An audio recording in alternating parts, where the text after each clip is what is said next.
Hello everybody, welcome to your own channel Study Blaster. My name is Dinesh Arya and in this video we will discuss about the part number 4th of be verb, and in this video we will discuss about also the interrogative and negative sentences of is, am, are. So please don't skip the video because its video is very important for every beginner. ये video बहुत ही ज़्यादा important है हर एक beginner के लिए जो कि यहाँ पर इंग्लिश सीख रहे हैं, और हमने 4 पार्ट की यहाँ पर बात कर चुके हैं पहले, और यहाँ पर ये हमारा 5th पार्ट है। एक्चुअल में मैंने अभी 4th पार्ट कहा था but it is 5th part, तो ये 5th पार्ट है। और इससे पहले के जो 4 पार्ट हैं वो भी आप देख लीजिएगा, आपको नीचे डिस्क्रिप्शन में उनका लिंक मिल जाएगा। और ये पार्ट इंपॉर्टेंट इसलिए है क्योंकि यहाँ पर हम बात करेंगे इंटेरोगेटिव प्लस नेगेटिव सेंटेंसेस को किस तरह से बनाया जाता है। ये बहुत ही ज़्यादा इंपॉर्टेंट होता है। क्यों? क्योंकि हमारी डेली लाइफ में ये सेंटेंसेस बहुत ही ज़्यादा इंपॉर्टेंट होते हैं और कई बार हम इन्हें बोलने में क्या होता है, हमें कन्फ्यूज़न हो जाता है। तो इसलिए मैंने क्या यहाँ पर डिटेल चीज़ को दिया हुआ है और इस पर लगभग एक पूरी सीरीज़ बना दी है मैंने, ठीक है। तो उन सभी वीडियोज़ को आप वॉच कर लें और उसके बाद आप इस वीडियो को वॉच करें। तो आइए देखते हैं कि किस तरह से हम इस तरह के सेंटेंसेस को मेक करते हैं। क्योंकि देखिए मेरा ऐसा मानना है कि आपको कंसेप्ट क्लियर होना चाहिए, तो किसी भी तरह का सेंटेंस हो आप उसे बना पाएंगे। देखिए क्या होता है कि इस तरह के सेंटेंसेस के स्टार्टिंग में आपको क्या करना होता है, इज, एम, आर, और उसके बाद सब्जेक्ट, फिर नॉट और सब्जेक्ट कॉम्प्लीमेंट। सब्जेक्ट कॉम्प्लीमेंट यहाँ पर कहने का मतलब है नाउन, एडजेक्टिव, एडवर्ब, प्रोनाउन के साथ कोई नाउन आता है, और लास्ट में इसमें रहेगा हमारे क्या, क्वेश्चन मार्क। अगर किसी सेंटेंस का स्टार्टिंग हेल्पिंग वर्ब से होता है यानी कि इज, एम, आर से होता है, तो उसकी हिंदी जो स्टार्ट होती है वो क्या से होती है, ये मैं पिछले वीडियो में भी आपको बता चुका हूँ, और उसकी जो डिटेल है वो हमने पिछले वीडियो में डिस्कस कर ली थी। तो उस वीडियो को अगर आप देखेंगे तो आपको सारी चीज़ें क्लियर हो जाएंगी। सेकेंड टाइप का जो सेंटेंस है वो स्टार्ट होता है WH वर्ड से, और उसके बाद इज, एम, आर, फिर सब्जेक्ट, फिर नॉट, फिर subject complement, noun, adjective, adverb, pronoun और नाउन। यहाँ पर जो नॉट आना होता है वो कहाँ आना होता है, सब्जेक्ट के बाद। और इस सेंटेंस के अंदर इंक्लूड होता है नॉट, यानी कि इस सेंटेंस के अंदर आपको चीज़ के लिए मना किया जाता है, ठीक है। और इज, एम, आर यहाँ पर एज अ मेन वर्ब काम करते हैं, ठीक है।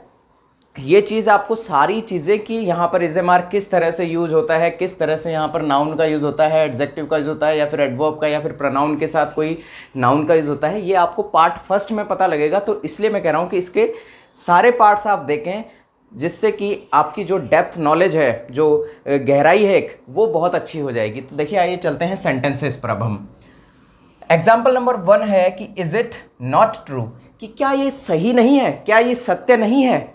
जैसे हम किसी से बोलते हैं कि क्या ये सच नहीं है, इज इट नॉट ट्रू, ठीक है। तो पहला सेंटेंस देखिए, हमने पहले क्या लिया, इज, और उसके बाद हमने सब्जेक्ट ले लिया, और उसके बाद हमने नॉट, और फिर हमने ले लिया है यहाँ पर सब्जेक्ट कॉम्प्लीमेंट, ओके।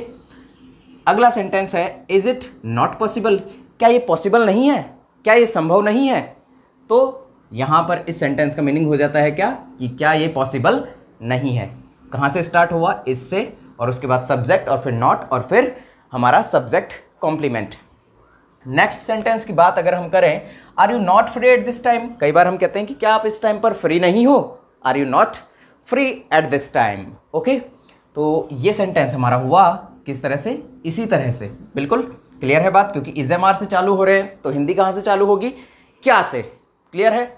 अगला सेंटेंस है am I not important for you, क्या मैं आपके लिए इंपॉर्टेंट नहीं हूँ। आप बताइए, ये अगर मैं आपके लिए इंपॉर्टेंट नहीं हूँ तो फिर मैं वीडियो क्यों बना रहा हूँ, है ना। तो देखिए क्या है इस सेंटेंस को, जैसे आप किसी से बोलते हैं कि क्या मैं आपके लिए इंपॉर्टेंट नहीं हूँ, तो आप क्या कहेंगे वहाँ पर, am I not important for you, okay. Next sentence, are they not players, कि क्या वे प्लेयर्स नहीं है, क्या वे खिलाड़ी नहीं है, okay. Next, is she not happy, कि क्या वो खुश नहीं है, क्या वह खुश नहीं है।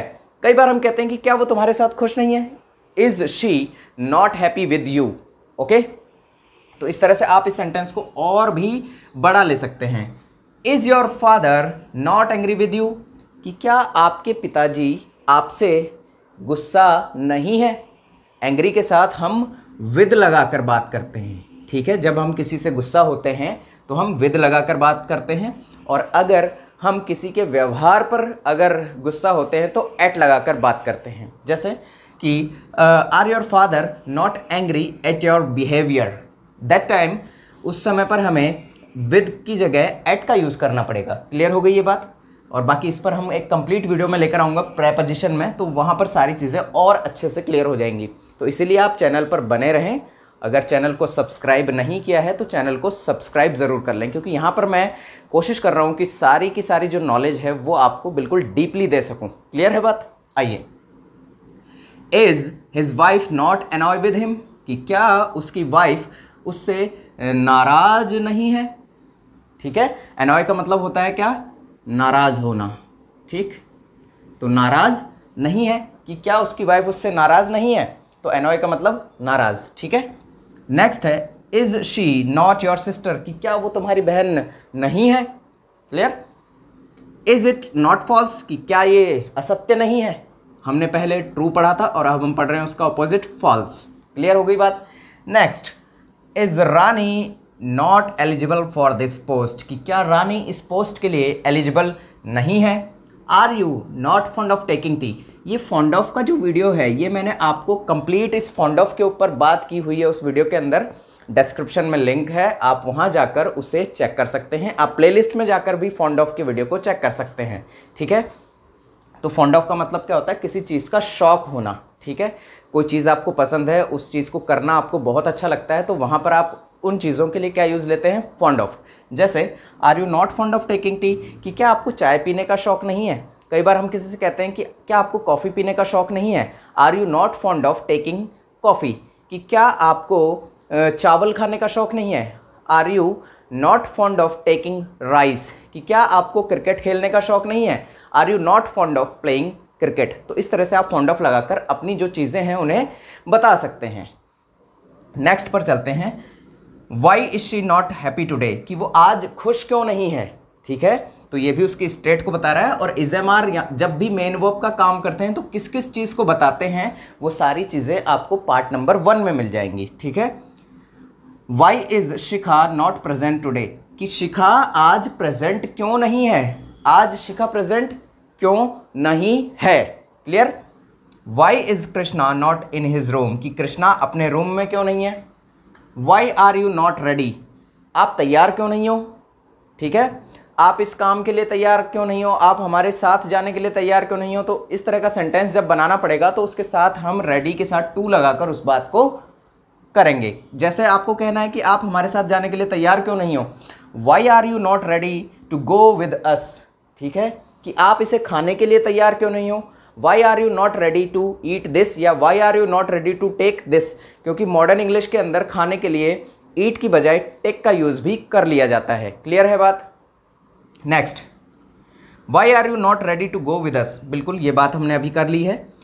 Why is it not good of her, कि ये उसके लिए सही क्यों नहीं है। अब देखिए यहाँ पर ऑफ का यूज़ ही किया जाता है, मैंने पहले भी आपको बताया है, आज फिर से बता रहा हूँ कि गुड फॉर नहीं होता है, क्या होता है? Good of. It's good of you, ये आपके लिए सही है। तो हम कई बार हमारा क्या है, स्पोकन ऐसा होता है कि हम देखते हैं कि फॉर का मतलब के लिए होता है तो फॉर लगा देते हैं, और जबकि ग्रामरली वो क्या है, गलत है। तो ग्रामेटिकली वो गलत है, तो इसलिए हम यहाँ पर ऑफ का यूज़ करते हैं अकॉर्डिंग टू ग्रामर। तो why is it not good of her, कि ये उसके लिए सही क्यों नहीं है। और कई बार हम कहते हैं कि ये आपके लिए सही नहीं है, तो उस टाइम पर हम क्या कहेंगे? It's not good of you. Clear है बात? आइए नेक्स्ट पर, how is it not possible, कि ये संभव कैसे नहीं है। हाउ का मतलब कैसे, और जितने भी WH वर्ड है सबके ऊपर बात की गई है पिछले वीडियो में। मैं इसलिए बार बार कह रहा हूँ आपसे कि पिछले वीडियोस को ज़रूर वॉच कर लें। ठीक है, why are you not fond of playing, कि आपको खेलने का शौक क्यों नहीं है।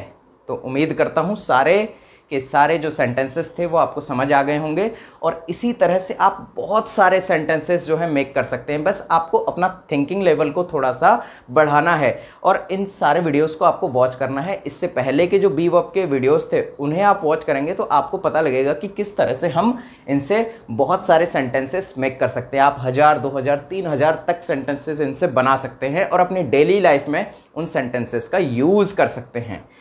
तो वीडियो को वॉच करने के लिए आपका बहुत बहुत थैंक्स। और अगर वीडियो ज़रा भी अच्छा लगा हो तो प्लीज़ वीडियो को लाइक करके ज़रूर जाएं, और चैनल को अगर सब्सक्राइब नहीं किया है तो प्लीज़ सब्सक्राइब कर लें, और साइड में एक बेल आइकन आपको नज़र आ रहा होगा, उसे आप प्रेस कर लें ताकि आपको नए वीडियोस का नोटिफिकेशन जो है वो जल्दी से मिल जाए। Thanks a lot for watching this video. Take your time please, आप अपना टाइम ले सकते हैं इस चीज़ को नोट डाउन करने में।